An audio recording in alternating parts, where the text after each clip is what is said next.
It was the dilapidated house next door that had always intrigued me, like a forbidden secret lurking just beyond the fence. The peeling paint, broken windows, and overgrown vines made it an ominous sight, but there was something about it that drew me in, like a moth to a flame. One evening, with the sun setting in hues of blood red, I couldn't resist the pull any longer. My heart pounded in my chest as I stepped into the overgrown yard, the overcast sky casting an eerie gloom over the place. A chill ran down my spine, and a voice in my head warned me to turn back, but my curiosity prevailed. The front door, half hanging from its hinges, creaked eerily as I pushed it open. The stale air inside carried a musty scent of decay, and dust particles danced in the fading light. I felt an inexplicable sense of being watched as I cautiously ventured further inside. The floorboards groaned beneath my weight, and the unsettling silence was broken only by the distant sound of a faint whisper. My pulse quickened, and I stumbled upon a shattered photograph, the faces of the family who once lived here now obscured by time and neglect. As I explored the house, the feeling of being observed intensified. Each room seemed to hold its own haunting story, as if the walls retained the sorrow and pain of the past. The weight of the history bore down on my shoulders, making it hard to breathe. I entered what appeared to be the master bedroom, and my breath caught in my throat. In the dim light, I saw a figure standing by the broken window, its hollow eyes fixated on me.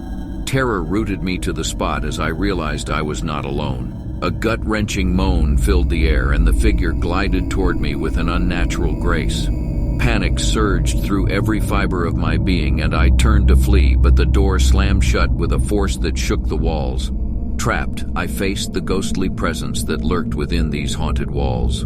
The figure's lips moved soundlessly, and I could sense its anguish, a pain so profound it echoed through the ages. I closed my eyes, bracing for the worst, but instead, an icy breath enveloped me, and the presence faded into the darkness. The door creaked open, and I ran as if the hounds of hell were nipping at my heels. From that day on, I stayed far away from the abandoned house next door, haunted not just by its dark secrets, but also by the knowledge that something otherworldly still lingered within those forsaken walls. In the dead of night, the airport terminal stood eerily silent, its usual bustling atmosphere now replaced by an unsettling stillness. A storm raged outside, casting ominous shadows through the windows, as if foretelling the impending terror that would soon unfold. A small group of stranded passengers huddled together near Gate 13, their flight delayed due to the tempest. Among them was Sarah, a young woman with a nervous disposition. Her wide eyes darted around, catching fleeting glimpses of movement in the dark corners of the terminal. She tried to shake off her unease, attributing it to her fear of flying. As the night wore on, the airport's lights flickered intermittently, plunging them into momentary darkness. Each time the lights returned, Sarah noticed a mysterious figure in the distance, moving with an unsettling fluidity.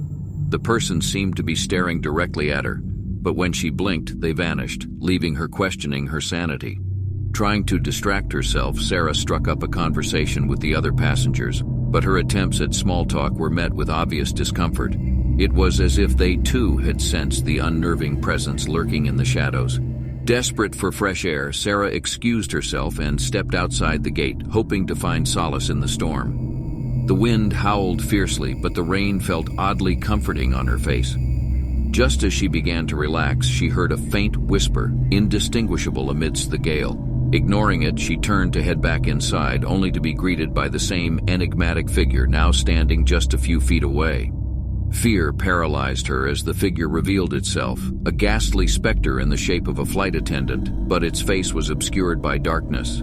Its icy, outstretched hand reached for Sarah, emanating an unnatural cold that sent shivers down her spine. Refusing to succumb to the terror, Sarah turned and bolted back into the terminal. She warned the other passengers about the malevolent entity haunting the airport, but her words were met with skepticism.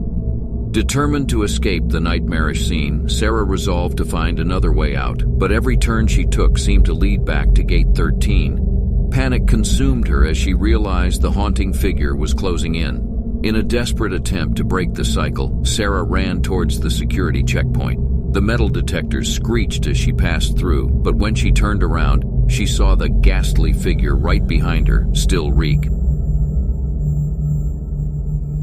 The Wretched Path.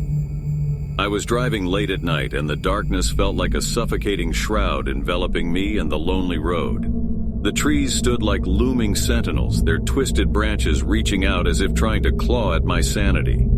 It was a desolate stretch of asphalt, far away from any signs of civilization. The only sound was the steady rhythm of rain tapping against my windshield, amplifying the eerie silence that hung in the air. I had taken a wrong turn, and my GPS had long lost its signal. Panic began to gnaw at me, but I pressed on, hoping to find my way back to familiar territory.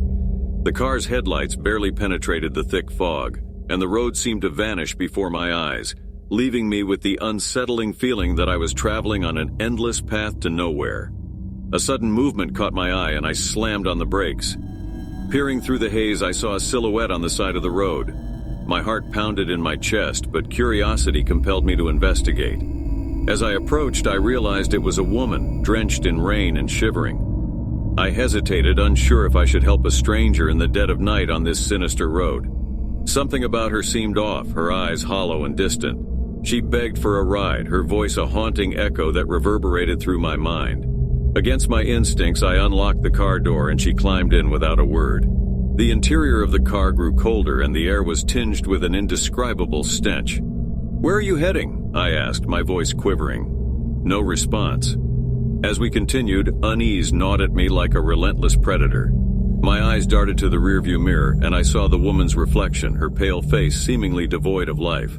The road ahead twisted and turned, and each bend seemed to lead us deeper into the heart of darkness. The radio crackled to life, emitting a haunting melody that sent shivers down my spine. My pulse quickened, and I tried to turn it off, but the volume only increased. Panic surged within me as I pleaded for the haunting melody to stop. The woman finally spoke, her voice an icy whisper. "There's no turning back now. You're trapped, just like me." My heart pounded in my throat as I demanded to know what she meant. But she remained silent, her sinister smile the only response she offered. In the distance, I saw faint lights flickering through the trees, and hope surged within me. As we approached, however, the lights vanished, leaving us once again in the pitch-black embrace of the lonely road. I knew then that there was no escape, no rescue. The road had claimed yet another lost soul, and I was its latest victim. I was doomed to roam this desolate path for eternity, a haunting reminder of the road's malevolence. The lonely road had found a companion, and together we would become another legend of its sinister tales, forever lost in its chilling embrace.